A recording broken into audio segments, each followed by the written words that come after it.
নমস্কার, সুরজিৎ মান্না ক্রিয়েশনস চ্যানেলের পক্ষ থেকে তোমাদের সবাইকে সুস্বাগতম। আশা করি তোমরা সকলে ভালো এবং সুস্থ আছো। আমি তোমাদের জন্য এই ভিডিওটিতে তুলে ধরছি 2026 সালের রায় ও মার্টিন প্রশ্নবিচিত্রা থেকে ক্লাস 9-এর ফার্স্ট ইউনিট টেস্ট তথা প্রথম পর্যায়ক্রমিক মূল্যায়নের জন্য ভূগোলের 4 নম্বর মডেল স্কুলের প্রশ্নপত্রের সেটটি সম্পূর্ণ সমাধান করছি। তার আগে তোমাদের কাছে অনুরোধ, তোমরা ভিডিওটি না টেনে পুরোটা দেখো। ভিডিওটি কেমন লাগলো কমেন্ট করে জানিও। ভিডিওটিতে লাইক দাও এবং শেয়ার করো এবং চ্যানেলে নতুন হলে চ্যানেলটিকে সাবস্ক্রাইব করে চ্যানেলের সঙ্গে যুক্ত হয়ে যাও। আলোচনা শুরু করছি 456 নম্বর পেজে 4 নম্বর model school Chakdah Ramlal academy. এই স্কুলের প্রশ্নপত্রের সেটটি লক্ষ্য করো। একের দাগে সঠিক উত্তরটি নির্বাচন করে লেখো। প্রথমেই রয়েছে সৌরজগতের সবচেয়ে ভারী গ্রহ হলো অপশান সিতে বৃহস্পতি। 2 নম্বরে কোন বিজ্ঞানী পদার্থবিদ্যার সূত্র ও অন্যান্য ধারণার সাহায্যে প্রমাণ করেন পৃথিবী গোলাকার? অপশান এতে অ্যারিস্টটল। 3 নম্বরে সুমেরু প্রভা দেখা যায় যে দেশে, তা হলো অপশান এতে আলাস্কা। 4 নম্বরে পৃথিবীর অভিজ্ঞতা গোলক আকৃতি সৃষ্টির কারণ? অপশান বিতে অপকেন্দ্র বল। 5 নম্বরে সম্পদ সৃষ্টির প্রাথমিক উপাদান? অপশান সিতে প্রকৃতি। 6 নম্বরে সামাজিক সম্পদ হলো অপশান বিতে পোস্ট অফিস। তারপরে 7 নম্বরে ভারতের প্রাচীনতম তৈলখনি হলো অপশান ডিতে ডিগবয়।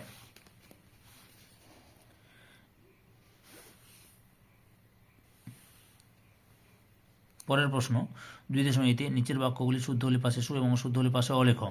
প্রথমে রয়েছে পৃথিবীর গোলাকার হওয়ার সব স্থানে একই সময় সূর্য উদিত হয়। অশুদ্ধ।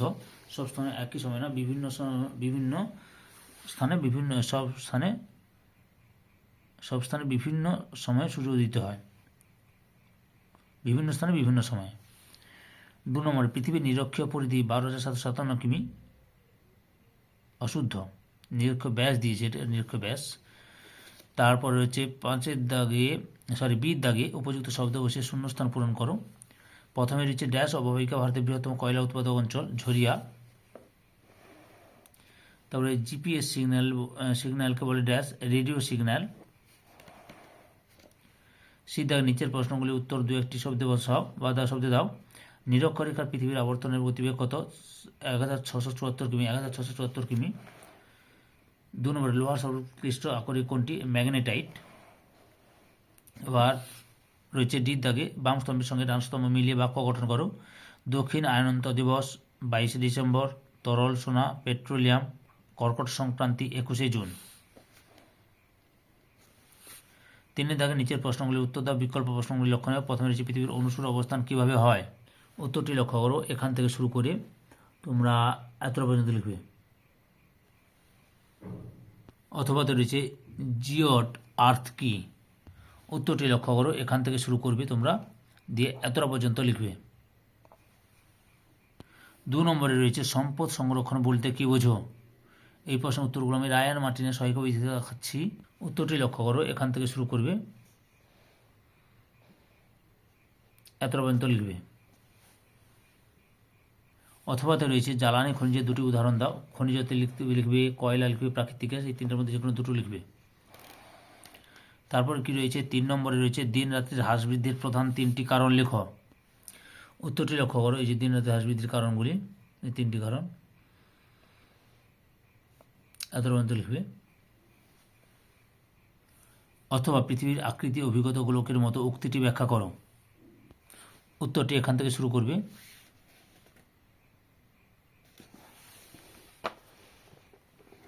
পরপর দেখে নাও।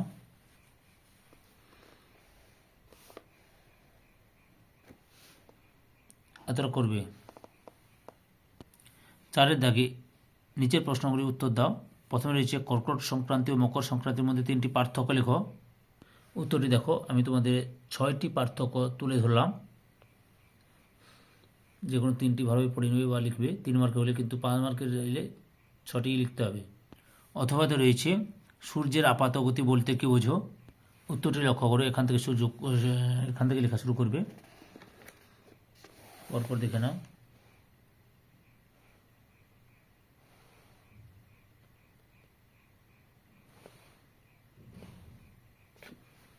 এতটা পর্যন্ত লিখবে। 2 নম্বরে রয়েছে বেডফোর্ড লেভেল পরীক্ষা কীভাবে পৃথিবীর গোলাকৃতি প্রমাণ করে? উত্তরটি লক্ষ্য করো, এখান থেকে শুরু করবে। এই ছবিগুলো আঁকবে, এত লিখে এই ছবিটা, দুটো ছবি দিতে হবে, বুঝতে পেরেছ? অথবাতে রয়েছে পৃথিবীর হেলানো অক্ষের গুরুত্ব বা ফলাফল কী কী? উত্তরটি তোমরা এখান থেকে শুরু করবে। পরপর দেখে নাও, দেখাচ্ছি।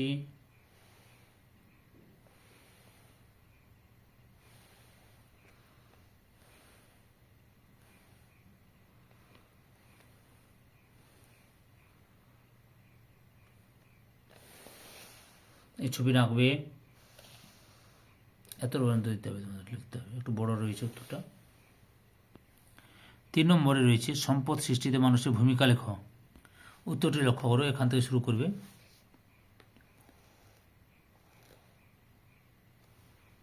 এতটা পর্যন্ত লিখবে। অথবা রয়েছে ক্ষয়িষ্ণু সম্পদ ও অফুরন্ত সম্পদের মধ্যে 3টি পার্থক্য লেখ। উত্তরটি লক্ষ্য করো, মোট 5টি পার্থক্য দেখালাম। 5-এর দাগে যে কোনো একটি প্রশ্নের উত্তর দাও। প্রথমে রয়েছে চিত্রসহ উভয় গোলার্ধে ঋতু পরিবর্তনের সংক্ষিপ্ত ভৌগোলিক বিবরণ দাও। উত্তরটি লক্ষ্য করো, এখান থেকে শুরু করবে তোমরা। পরপর দেখানো দেখাচ্ছি। বসন্তকাল, গ্রীষ্মকাল, শরৎকাল, আর এই ছবিটা দেবে, শীতকাল,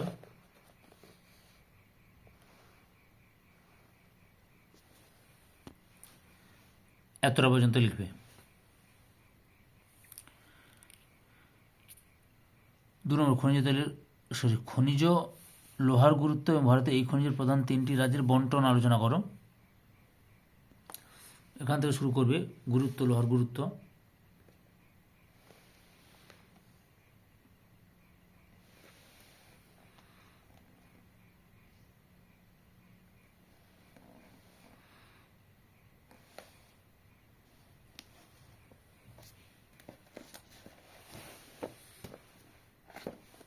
গুরুত্ব এতটা লিখবে, লেখার পরে যে কোনো 3টি রাজ্যের বন্টন, কিন্তু এখানে যতগুলো রাজ্যের বন্টন দেওয়া আছে সবগুলো দেখাচ্ছি, লক্ষ্য করো।